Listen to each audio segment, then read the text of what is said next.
If you already know what PSP is and understand it, skip to the timestamp shown on screen right now. If you don't, I'm about to explain it. PSP stands for phase shift points. PSP is a metric in Pokkén that helps you keep track of how many hits you can take/steal before the phase switches. The game doesn't actually have a built-in meter or other way to track how much PSP is left in the phase naturally, so you just have to keep track of it in your head. Different moves have different amounts of PSP, and some moves always shift.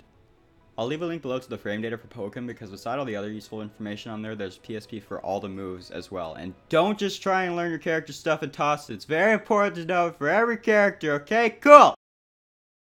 By the way, one little side note, maxing out PSP in field phase just makes your character bounce back really far and doesn't switch the phase. You can only shift from field to duel by landing certain moves or breaking someone's shield. I'm assuming you already read the title and know what this video is about, so I'm just gonna hop right into it. To shift, or not to shift?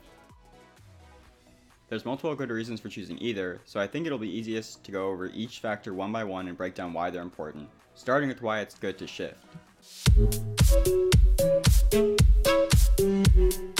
Optimal combos that shift usually do more damage than combos that don't. And even for the ones that might technically do less base damage, if you're close enough to the wall and shift, you get a bonus 30 damage. 30 damage. That's pretty significant and probably closes any gap that was there before. By the way, wall spotting someone removes half of their recoverable HP, so keep that in mind too. The second reason is free synergy. In case you don't know, when you pause a shift from duel to field, you get 20 CC. Whoa, now wait a minute, what's CC? Well, if you already know what CC means, then skip to the timestamp shown on your screen right now, but if not, don't go anywhere. Yes, CC is another combination of letters we made up and used for a metric in Pokkén, but this time is for your synergy. You know those little baby synergy nuggets that spawn in field phase? Those are equal to 1.5 CC, just for reference. And here's a list of how much CC it takes to fill up each character's synergy meter. The graphic you see is courtesy of Burnside. Follow him on Twitter at BurnsideBH. He tweets a lot of good Pokkén related stuff. The third main reason for shifting is to get a head start in the next field phase. So you know how I just said you get rewarded with 20 CC, which is pretty good for winning duel phase? Yeah, okay, double that, 40 CC, and you gain 50% of your recoverable HP, the dark green life bar next to the actual life bar, back. That's what you get for winning field phase. That's the bulk of why winning field phase is so important. And since when you win duel phase, your opponent gets sent flying for 20 years, that means you have time to set yourself up to win the next field phase. This could be as simple as snagging stage control. Check out my video on stage control if you're wondering why stage control is so important. Link in description. Or if you're a character like Sceptile, you get extra time to set up traps without any rebuttal from the other player.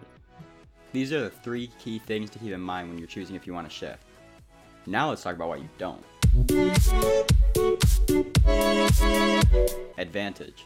Pressure in this game for most if not all characters is stronger in duel phase than in field phase, so if you can get a reasonable amount of damage without having to change phases and be able to keep a much stronger advantage state than you could in field, it might be preferable to go that route.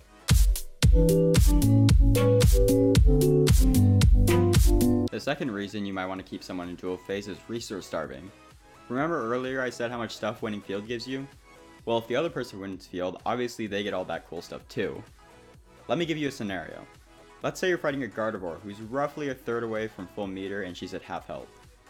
You have a fresh duel phase to work with, you haven't used any PSP yet.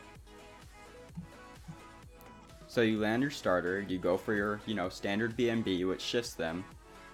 Now you're in field phase. Now if the Gardevoir wins said field phase, they have burst on deck. If they have burst on deck, they are much more likely to make a comeback and win the round than they were before. But what if you didn't shift? What if instead you decide to confirm into a reset or a knockdown that left them not quite as low, but still low enough to die from another good hit? Now, even if the Gardevoir manages to win the next exchange, they still don't have burst, and you have another chance to seal the deal before having to worry about it. In situations like these, it's definitely not a bad idea to stay in phase. So for this last part of the video, I want to go over an important and often overlooked reason for not using low PSP combos, and it's just something important to keep in mind anyways.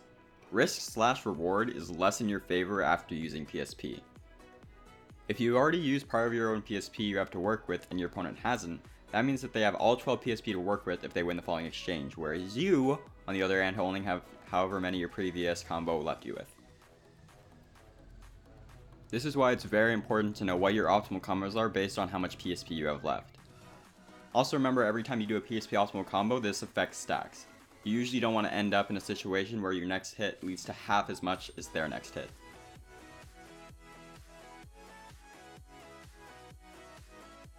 I hope this video was informative and helped your gameplay. If it did, or you think others can learn from it, please be sure to share the video around. As always, like if you liked and subscribe if you're new. See you guys in the next video. Peace.